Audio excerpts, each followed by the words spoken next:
Hey folks, how's it going? With the next Rebalance coming in early June, I thought it would be nice to put some hopes and expectations up there.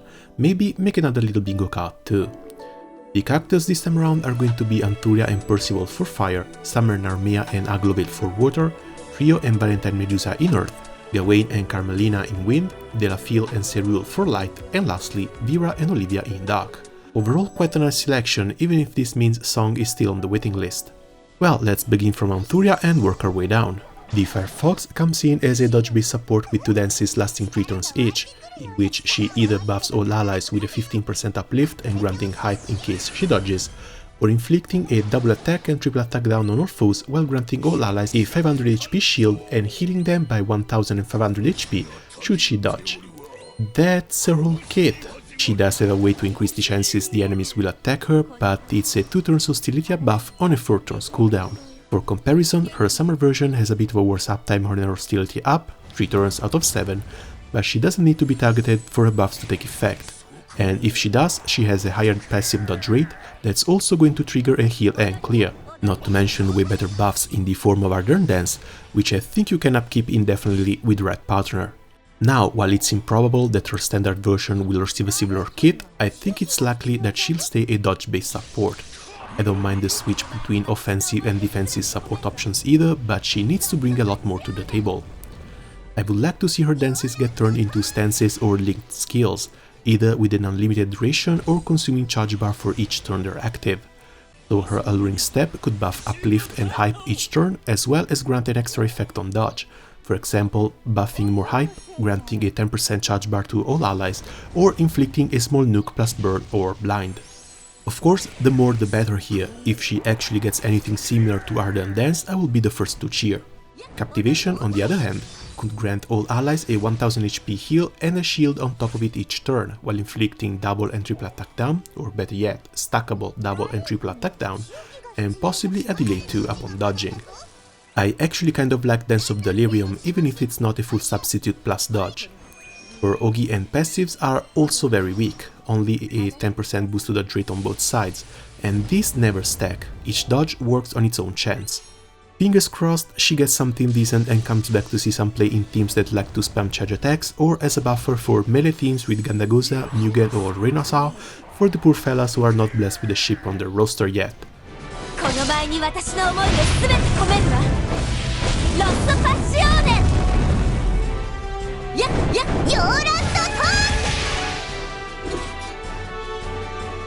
Next up, Percival. He's always been a selfish attacker, only bringing Petrify as a form of team support. Like most of the other knights, he gets a double skill activation on the next cast when he uses a charge attack, and in his case, Zerrysen is an S-nuke that also has a heal attached to it. Unlike the other knights though, he has no bonus damage or auto-activation, which I really hope he's going to get.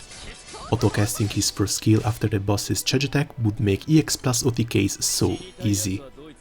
I don't think his Petrify is going to get touched, it's actually fine. His third skill though only affects himself and only lasts for 3 turns. There's also a lot more sources of AoE strength around, and fire attack is kind of a common buff. So I think his third skill is going to see some rework, even if I'm not sure which way.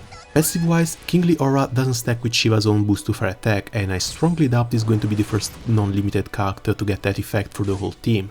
Lastly, Ideal Vassals brings a decent 15% normal attack up, 10% double attack and 6% triple attack up based on the number of allies that are still standing.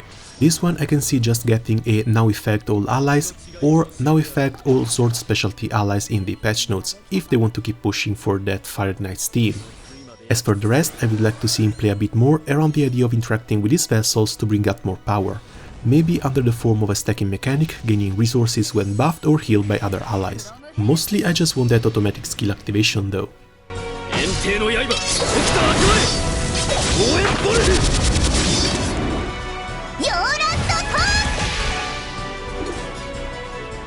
Now, Summer Narmaya. Still an elusive Renaissance for me, and she looks like she plays more like her dark version than her earth one. 2-hit pure image on Ogi is a bit meh for an attacker, but she kind of needs it due to her first skill. This one grants her an echo that goes up the more you cast it, and it's on a 3 turns cooldown. That 20% self-defense down probably has got to go though, and with it, the mirror image on charge attack. Her second skill has a Dispel plus a self-double and triple attack up, going up with skill casts, but this one is on a 6 turns cooldown. Her third skill buffs her critical, attack and grants her a break assassination skill on a 7 turns cooldown, getting more critical rate up each cast. Passive wise, she just gets a stackable attack up on Ogi and a boost to dodge rate on skill use. She looks a bit like a mess, she's going to need between 9 and 14 turns to reach her maximum potential, and that's just not happening. The 1.5% chance to reuse a skill right after casting one is also fairly insignificant. I think we're going to see her get a lot faster if she hopes to compete with the other insane characters in water, starting off with the removal of the recasting mechanic so she can cast Butterfly Effect on turn 1 for an 80% echo, as well as turning the Break Assassin into either an Anytime Assassin, or she's going to get a special debuff that will enable her Assassin skill. Most of the other Overdrive and Break Assassins already saw this change, and I think her case will be the same. Most other Assassin characters have also got ways to make a triple attack very likely or flat out guaranteed, something her second skill is not giving her.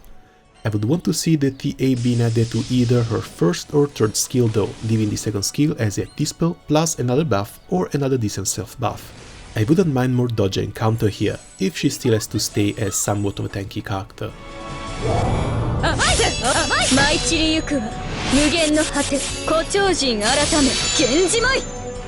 Moving on, we've got Aglovale, a nice sculptured version of Percival, but with better charge attack specs when buffed with water attack up instead of a dual skill activation. His first skill grants him 10% charge bar instead of healing, his second skill inflicts fire attack down and a 1 or 2 turns cold cage, while his third skill requires him to be at full HP to get all his benefits. His first passive is also the same, granting him an extra 30% water attack when water attack is boosted, and like Percival's, this doesn't stack with Europa's. His second passive though grants water attack up to all allies when a chain burst happens. Well, the chain burst passive is very likely to see some change because it doesn't work with the battle system 2.0, and Cygames looks like they would rather change the chain burst related abilities than bring back the chain burst and just replace that meter with an old block button. Aglovale doesn't look too bad overall, but I guess he'll be getting something similar to Percival, just not quite as powerful.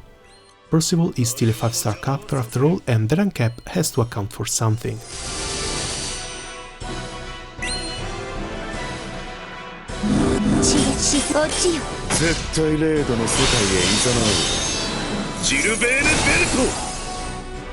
Now Earth. After 7 and 6's rebalances, I'm really hoping Threo's will be up to par. Her main issue is being an enmity-based character in an element that doesn't play with enmity anymore, and she kind of needs a full overhaul. I would probably be asking too much if I said I'd like her not to lose HP when casting Ground Zero and just make it a 1 million or 2 million at 5-star plain damage nuke. I like her weapon switching mechanic, but I would like to have more control over it. Her Wrath and Agitation buffs are also kinda small at 4-star, and I'm afraid they're a bit too gimmicky to maintain. For my personal wishlist, Berserk Forge would make her swap weapons, changing her gameplay from a counter-focus character in her axe form to an autofocus character in her sword form. I'd like to see Wrath and Agitation moved here and buffed slightly, or straight up merged, while Purple Rage changes effect based on her stance, buffing either dodge and counter while in axe form or jammed when in sword form. Possibly make it a long-lasting jammed as well, since a 1-turn jammed is a bit too little, even a buffed up one like hers. If she has to remain an enmity character and stay at low HP, that personal gem buff is also the only thing that's not letting her damage fall to the floor. As for her 4th skill, 3 turns auto ignition sounds nice, but the 100% boost to charge attack damage cap lasting only 1 turn looks a bit weird. I'm afraid you could give her a 3 turns auto ignition and a 3 turns charge attack reactivation and she still wouldn't compete with Octo. Well, I'm going to keep my fingers crossed for her and see how she turns out.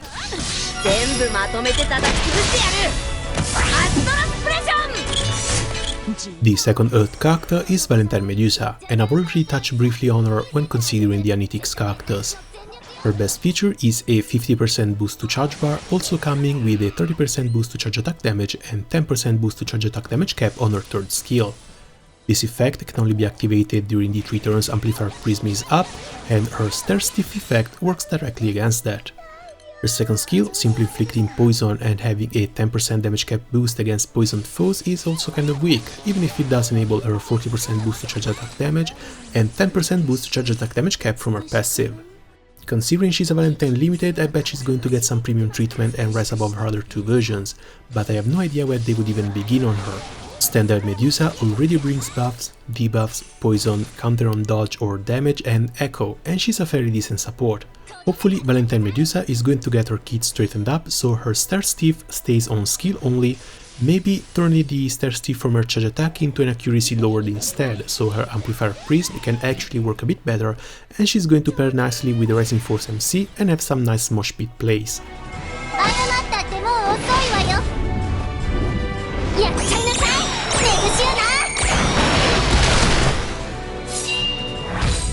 Now Wind, opening up with Gawain. The red tank had its time as a decent damage dealing defender, both his skills deal some nice damage and the 70% cut on a 5 turns cooldown is not too bad. I would like him to get pieces of Codulus kit, lowering his own, or better yet, the whole team's HP with Rebellion before dealing damage, and autocasting Fracture when at red health. Fracture's damage is an alright 600k base cap nuke, but the standard 25% attack down looks a bit too 2016, so I think it's likely we see a change to standard plus elemental or stackable plus elemental stackable. Should you get another debuff linked to it, all the better. The damage cuts are usually similar and plain, so his phalanx is probably not going to get touched, meaning the rest of the buffs might affect his charge attacks and passives. The 500 HP shield on charge attack is a bit too tiny, even if it's nice that enables Katesha's echoes. A larger one would be nice, and so would be starting the battle with the guts effect. Mostly, I think it would be fine for Magna 1 Cosmos Gun enmity setups.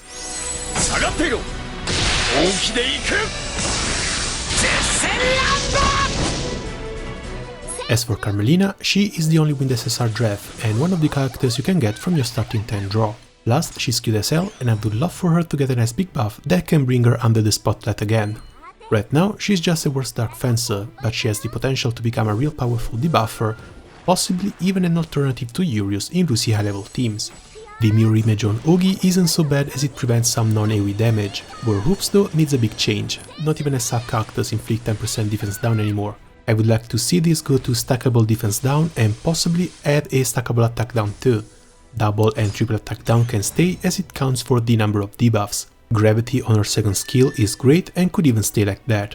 Her third skill though only brings some debuff resistance down, which I would love to see turn into a stackable and paired with at least a dispel. While lacking the random debuffs that Urius brings, Carmelina might be able to provide 6 of them by herself without needing to consume charge bar. Anything more would be icing on the cake for a long forgotten character such as herself. I would also like her to get a Formula Plus stacks from her SR version.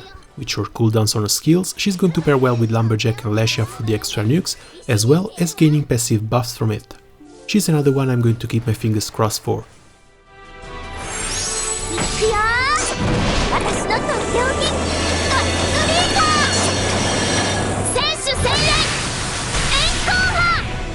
Next in the list is another character you can get from the guaranteed pool at the start of the game, Fille.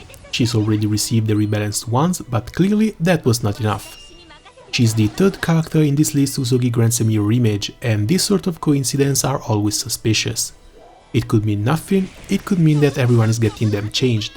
Fille is a bit of a weak support. She has a long-lasting Revitalize, but it's a 5 turns duration on a 10 turns cooldown. Her first skill grants her a 2 turns dodge and counter, plus a 20% echo that gets dispelled should she take damage, and that's on a quite long 7 turns cooldown. Her second skill is also a simple small nuke with a laughable 10% light defense down. So yeah, she kind of needs a full rework too, and there's no telling where they'll try to get her.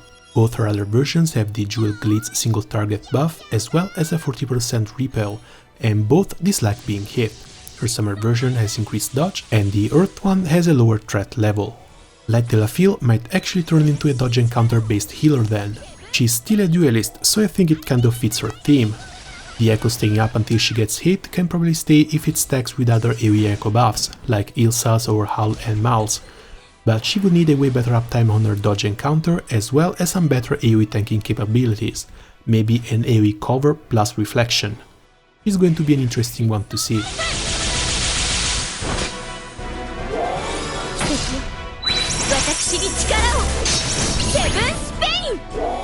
After her, there's Seruel. Honestly, his kit isn't even bad, bringing a Veil, a decent crit buff on Ogi, a 20% charge bar boost on every 6 turns, and a 500k base cap nuke on a 3 turns cooldown that also gives him more skill damage cap. His Christmas version is a quest character, so maybe that's what he's getting. If I had to be greedy, I would want that skill damage cap to get turned into an AoE just to see Eo's damage get even crazier, but I doubt that's going to happen.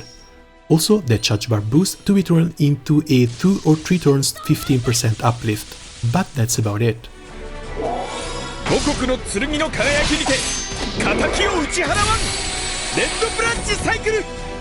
Moving on, we get to the dark characters, and it looks like Vira is finally getting her rebalance. She has a version in every element, so it's going to be difficult to try and draw a parallel, but I think we can rule out the water, wind and ground versions, as those are based on fiction or things that happen after her dark 5-star uncap in her timeline. Vira herself has a very confused kit, bringing veil, debuffs, a nuke and a merge stance. The entire thing is quite a mess. Layer Rise would be fine if it was either a mist or a buff, and I would like to see this get turned into a stackable attack and defense down too. Take off that 15% attack and defense buff and add a charm or dispel to it. Veil is great, it turns cooldown is standard for it, but if she could get her fire versions effect, it would be nice. Affection Oath is another skill that's probably going to see some change. It's an alright nuke, but the heal could even be detrimental in an enmity setup, and the 9 turns cooldown is definitely too long. If we see Vira turn into a stamina based buffer, she might get a heal and strength here. Lastly, her merge ability is eating up 50% charge bar for relatively small buffs. 50% double attack, 15% triple attack and echo aren't that bad, but the echo's damage is light, so she's only echoing for 160k damage on 700k autos instead of the 350k she should be getting. So hopefully this is going to get fixed. Lastly, both her summer and promo versions have a stack system and a way to reduce her own cooldowns, which would be nice to see ported over.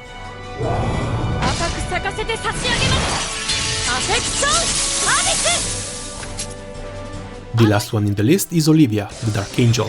Originally released as a dark version of Lucio, with him she has the charge attack effect as well as a stackable echo and a defense reduction passive. While Lucio got some real nice buffs on his first skill, Olivia brings a 2 turns terror, which delays a boss's special attacks and triggers. That simple double attack down looks kind of lonely though, and hopefully it's going to get some nice company.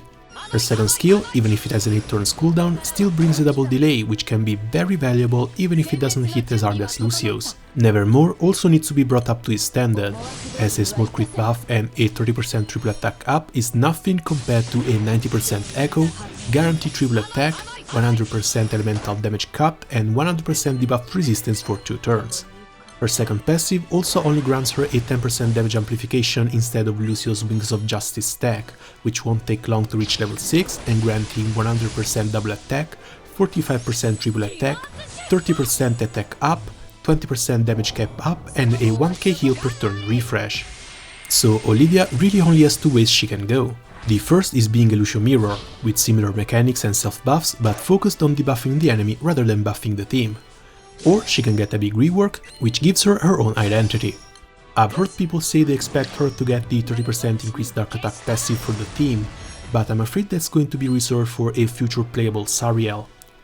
Honestly, I would prefer a Dark Lucio too.